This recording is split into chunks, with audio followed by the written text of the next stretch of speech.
Assalamualaikum, selamat pagi Bu. Waalaikumsalam, pagi Kak. Silakan duduk. Ya, Oke. Kalau boleh tahu namanya siapa Kak? aku Fitri Bu. Oke. Sekarang dari fakultas apa? Aku dari Fakultas Matematika. Semester? Aku semester 7 sih Bu, udah mau nyusun skripsi. Oke, lagi pusing-pusingnya banget nih. Iya, betul. Oke, di sini kan pastinya kalau datang ke ruang BK pastinya ada faktor permasalahan yang dilakukan oleh Kak Fitri atau lagi banyak beban pikiran. Nah, sekarang kan Kak Alfitri ya, udah semester 7, berarti lagi fokus-fokusnya banget nih. Banyak pikiran, banyak beban. Nah, sekarang kan pastinya pengen butuh yang namanya cerita ya kan ke orang. Nah, sekarang Ibu akan memberikan waktu buat Kak Fitri bercerita supaya bebannya terasa ringan dan supaya Kak Fitri lebih rileks lagi. Boleh Kak Fitri untuk tarik nafas dulu dan Ibu insya Allah bakalan mengkeep cerita Kak Fitri dengan baik dan benar dan gak bakal menceritakan lagi kepada orang lain. Itu silakan Kak Fitri boleh tarik nafas dulu kemudian bercerita dengan rileks. Jadi gini Bu, aku kan kerja sambil kuliah. Nah, terus aku gimana ya Bu nyeritainnya? Boleh pelan-pelan aja, pelan-pelan aja. Soalnya agak dalam gitu ceritanya. Jadi aku kuliah sambil kerja, terus adik aku kan menikah. Ya, oke. Jadi aku dilangkahin gitu Bu. Nah, sedangkan sebelum menikah itu adik aku jadi kayak sempat aku konflik sama orang tua. Jadi kayak harus teteh duluan gitu. Iya, kayak paham. Harus teteh duluan gitu. Pokoknya mama nggak mau tahu harus teteh duluan. Tapi kan di balik itu aku ngejelasin. Pokoknya kita sambil serius terus bercekcok juga, ada emosi di sana. Tapi kan aku nggak bisa karena aku kan kerja juga, kuliah juga, jadi kayak bahkan aku kan punya pacar. Pacar aku juga belum siap Bu, karena masalah faktor ekonomi. Mungkin kalau misalkan adik saya itu cowoknya udah siap karena udah di atas aku juga usianya, jadi ya mungkin memang itu udah jodohnya. Dan akhirnya lama-lama ibu aku mengikhlaskan juga. Kalau misalkan ya udah adek aku dulu gitu, aku dilangkahin. Nah, tapi dengan pikiran-pikiran kayak gitu tuh mengganggu pekerjaan aku. Jadi kayak ya kenapa aku nggak dinikah-nikahin gitu. Oke. Jadi aku juga kayak mikir, apa bener ya ucapan orang-orang cowok aku nggak bener atau enggak, istilahnya kalau di Sunda itu pamali gitu, dilangkahin sama adik. Jadi pikiran-pikiran kayak gitu tuh kebawa gitu ke kerjaan, ke kampus, jadi nggak fokus gitu. Jadi aku juga kayak pengen ke cowok aku tuh kayak aku juga pengen nikah gitu kan. Siapa sih yang nggak mau nikah? Cuman aku juga kayak ya belum siap, cowok aku belum siap. Tapi kadang-kadang aku bingung pengen nikah juga, sedangkan kan adik aku udah nikah duluan gitu Bu. Oke. Jadi faktor permasalahannya itu kamu kuliah sekarang lagi keganggu ya kan.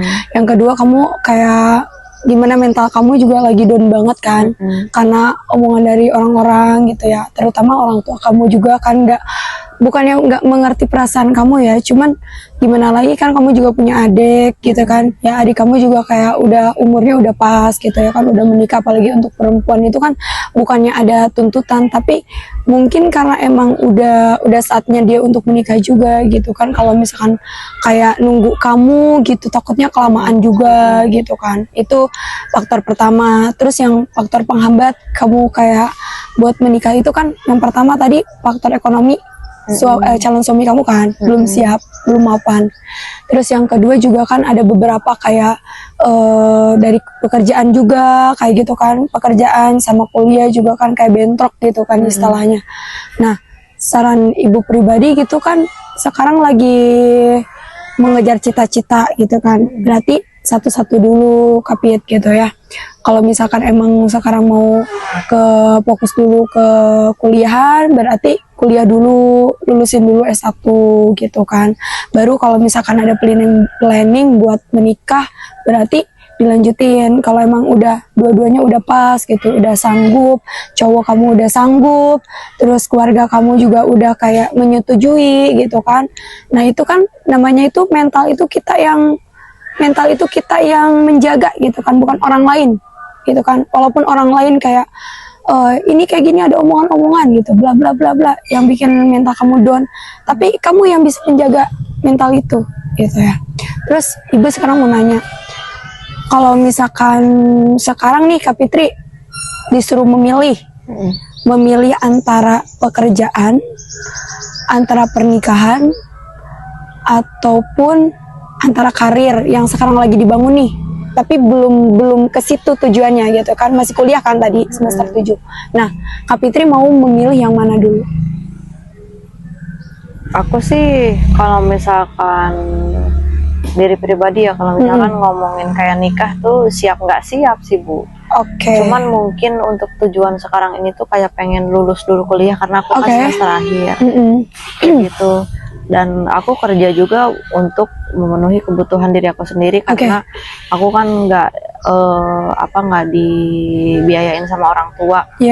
Jadi aku bekerja untuk diri aku sendiri, termasuk untuk biaya kuliah. Jadi mungkin aku mau fokus untuk kuliah dulu gitu Bu. Oke. Cuman mungkin selain aku fokus ke sana, masih tetap sih Bu ya, untuk memperbaiki mental dan lain-lain itu agak susah juga. Banyak omongan dari sana sini dan lain-lain. Oke, saya paham ya. Emang kayak gitu kan, maksudnya tuh kita juga nggak bisa kayak ngomong, kamu nggak boleh dong ngomong kayak gini ke aku gitu kan. Kan namanya manusia juga kan beda-beda gitu, apalagi orang yang kayak sekiranya tuh nggak ngerti kayak pendidikan gitu ya kan. Nah, terus yang kedua itu kan kamu tadi memilih kayak karir dulu.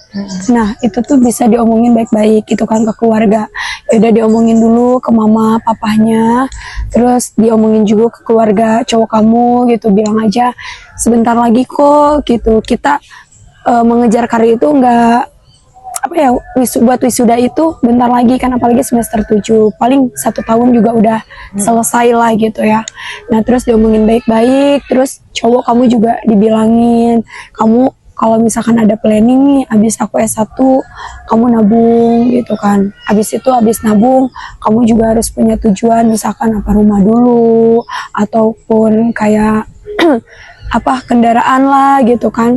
Terus pekerjaannya juga harus, kayak sekarang kalau boleh tahu, pekerjaan suami kamu apa? Calon suami?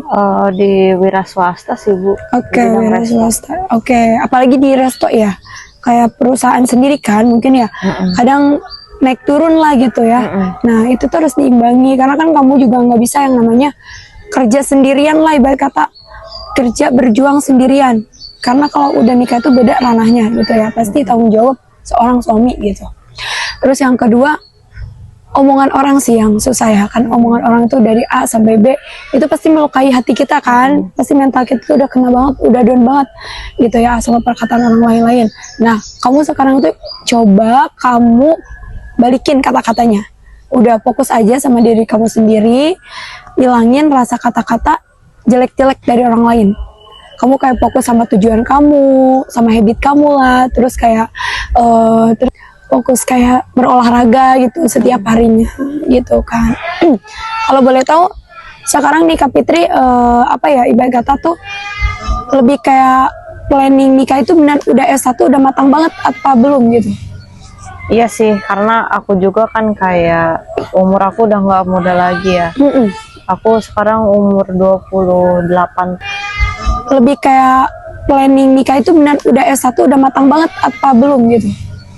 Iya sih, karena aku juga kan kayak umur aku udah nggak muda lagi ya. Aku sekarang umur 28 tahun. Jadi kayak aku juga pengen menikah gitu loh.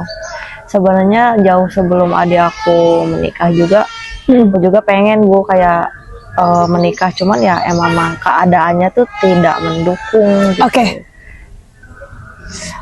gitu. Itu sih sulit ya sebenarnya, kayak apalagi tuntutan dari orang lain ya kan, yang ngebuat mental kita jadi rusak ya. Terus kita belum ada prepare gitu, belum ada persiapan gitu kan, apalagi cowoknya. Jadi saran saya pribadi ya, dipikirkan juga matang-matang gitu kan. Kalau emang sekiranya kamu pengen S1 dulu, karena karir itu menurut saya pribadi ya, itu tuh awal tujuan kamu buat kedepannya gitu. Karena pernikahan itu bukan kayak takutnya gitu kalau misalkan kamu nikah dulu terus mental kamu makin down, nggak satu-satu dulu makin parah, itu lebih kayak takutnya gagal dari segi pernikahan gitu, nggak baik juga gitu kan. Jadi mending satu-satu dulu sih saran saya pribadi. Ya kamu misalkan fokus dulu kuliah dulu, lulusin dulu S1. Kalau udah S1, kalau cowoknya udah matang ya udah, kalau misalkan udah siap berarti langsung ke arah pernikahan. Nah itu sih menurut saya tuh kalau misalkan orang tua, orang lain itu tuh nomor kesekian lah. Karena kan sekarang itu tujuan kamu itu kayak kamu calon suami sama karir kamu, itu yang kamu yang harus perlu bangun. Gitu sih. Iya sih. Karena kan orang lain itu kayak kalau misalkan kamu udah nikah beda lagi, mereka nggak bakal tanggung jawab lagi sama kamu gitu. Apalagi orang tua ya, udah beda lagi tanggung jawab, udah ngasih tanggung jawab itu ke suami kamu gitu. Nah, saran ibu sih kayak gitu.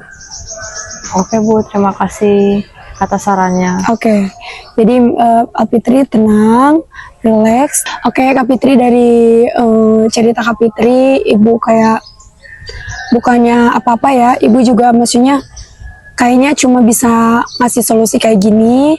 Kak Fitri kalau misalkan masih mentalnya kayak masih down, Kak Fitri masih kurang puas sama solusi ibu, Kak Fitri bisa kayak ngelanjutin nih ke konselor, yaitu konselor pernikahan. Itu kan ada juga ya konselor keluarga.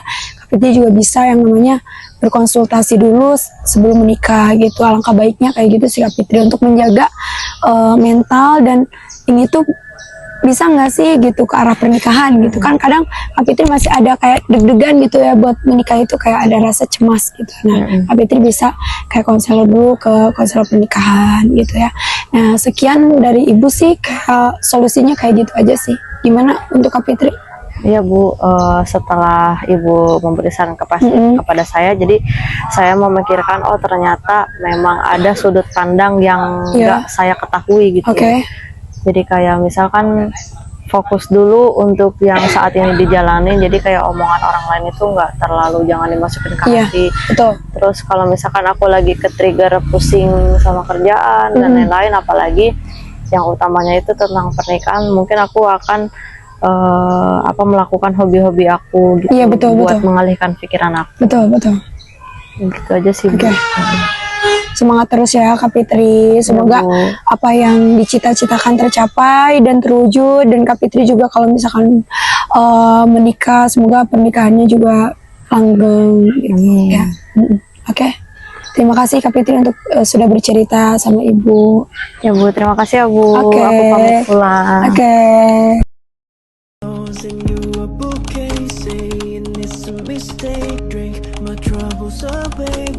A glass of champagne and you know I'm the first to say that I'm the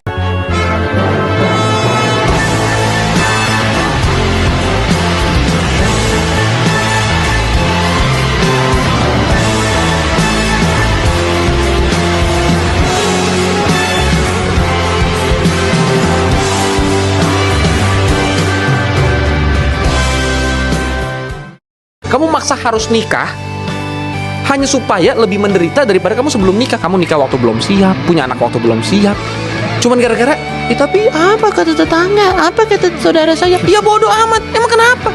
Tapi kok bisa kamu nyalahin orang lain untuk keputusan hidup terbesar kamu gitu? Kamu punya anak akhirnya asal-asalan, merugikan dianya jadi rusak, kamunya juga, hidup kamu kan apakah lebih happy punya anak? Enggak, lebih menderita, sekarang harus kerja nyari uang apa segala. Kenapa? Buat apa semua itu? Enggak buat apapun. Kok bisa merugikan orang dan merugikan diri kamu sendiri?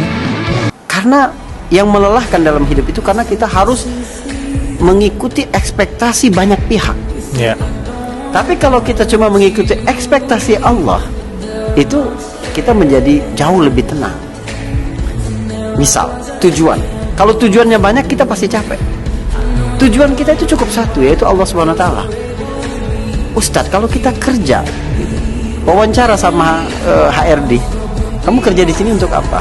Lillahi ta'ala, diketawain. Kita kerja untuk apa? Enggak apa-apa, punya tujuan lain dalam hidup, enggak apa-apa, selagi itu mengantarkan kita kepada tujuan yang sesungguhnya. Kamu kerja untuk apa? Untuk dapat duit. Kita kerjanya untuk dapat duit. Tapi nggak boleh duit ini menjadi final destination. Harus terus, duit ini untuk apa? Duit ini biar aku bisa terkenal. Oke, nggak apa-apa. Tapi terkenal ini untuk apa? Supaya bisa mempengaruhi orang lain melakukan kebaikan. Sebab kalau orang lain dapat pahala karena aku juga dapat pahala. Itu karena Allah. Ya. Kamu kerja untuk apa? Untuk dapat uang. Uangnya untuk apa? Untuk menyelamatkan keluargaku dari rezeki yang tidak halal. Untuk berbakti kepada kedua orang tua. Karena ridho Allah ada pada ridho orang tua. Itu ke Allah. Ya. Jadi kita harus mengubah idol-idol dalam hidup itu berubah menjadi tools. Kalau selain Allah jadi tools, kita capek. Kamu kuliah untuk apa? Biar dapat ijazah. Oke. Kalau ijazahnya jadi idol, kita capek. Ya. Tapi kalau ijazah itu kita ubah jadi tools, dengan ijazah ini aku bisa dapat kepercayaan lebih besar dari orang. Ketika aku dapat kepercayaan, aku gunakan ini untuk begitu terus. Kenapa kamu mengejar jabatan ini? Oh, supaya aku lebih berpengaruh. Tanda tanganku bisa buat untuk bermanfaat bagi orang. Karena menurut Nabi yang paling bermanfaat, yang paling baik di sisi Allah, Allah lah kita. Jadi kita melangkah itu terus ke Allah. Pasti pernah mendengar statement ini. Kamu harus kuat ya. Kamu harus kuat ya. Gak harus. Gak apa-apa. Kamu harus kuat ya. Biasanya ini banyak nih rentetannya. Kamu harus kuat ya. Kamu kan contoh. Kamu kan jadi contoh. Kamu kan harapan kita. Pokoknya gitulah. Intinya yang kamu harus kuat ya. Gak ada pernah siapapun yang mengharuskan kamu untuk kuat selalu setiap hari. Karena apa? We're human. Gak bisa kita kuat terus. Dan aku karena terlalu mengimani kata-kata aku harus kuat, akhirnya aku selalu merepress setiap emosi-emosiku bilang. Aku beranggapan bahwa istirahat itu tuh adalah dosa. Aku beranggapan kalau aku tidak ngapa-ngapain, itu berarti aku adalah perempuan yang gagal. Tidak produktif, berarti aku salah. No, enggak. Dan aku merasa ketika aku sadar bahwa hidup ini penuh dengan dinamika, kadang bisa bersemangat, kadang ada waktunya kita istirahat, and that's okay. Gak apa-apa. Itu menurut aku. Jadi siapa sih orang pertama yang nyuruh kita semangat terus? Yang nyuruh kita kuat terus? Karena kenyataannya kan gak bisa. Apalagi untuk teman-teman laki-laki. Teman-teman laki-laki lebih biasnya lebih besar kan? Kamu kan laki-laki, kamu harus kuat. Gak ada yang harusin seperti itu. Begitu juga dengan teman-teman perempuan. Dan itu memang titik dimana seorang harusnya vulnerable ketika di fase terendah dia gitu. Disitulah dia belajar. Yes. Justru ya mungkin ketika berhasil kamu akan merayakannya. Tapi ketika kamu gagal, karir yang ideal. Rasanya tuh orang ketika bilang karir yang ideal tuh semuanya positif gitu. Padahal sebenarnya tuh enggak. Karir yang ideal itu adalah dimana teman-teman tuh suka ngelakuinnya, teman-teman ahli dalam melakukannya, dan teman-teman juga bisa mengkompensasi apa yang tidak enak dari karir itu. Jadi kan ada setiap pekerjaan tuh ada yang enak dan gak enaknya kan. Nah, ketika kemudian kita mencari definisi ideal dari pekerjaan itu, jangan ngelihat yang enaknya aja, tapi yang ditanya ke diri kita adalah, walaupun ini gak enak, kamu tetap mau ngelakuin gak? Dan kalau misalnya mau ngelakuin, sampai sejauh mana? Nah, ketika kemudian kita, oke, itu ada enaknya ini, gak enaknya ini, dan saya bisa compensate nih, saya bisa merasa bahwa faktor-faktor yang tidak nyaman ini bisa tetap saya pekerjakan lah, tetap saya lakukan lah walaupun gak nyaman gitu. Nah, itulah kemudian akhirnya teman-teman memahami bahwa oh ternyata yang pas untuk saya tuh porsinya kayak gini gitu. Ini adalah resiko yang mau saya ambil dan resiko yang tidak mau saya ambil gitu. Nah, itu definisi buat setiap orang beda-beda gitu. Makanya balik lagi ke statement pertama, karir yang ideal itu selalu dimulai dengan mengenali diri sendiri. Karena dengan mengenali diri sendiri, kamu akan tahu sejauh mana enak dan tidak enak yang mau kamu kompensasi tadi. Aku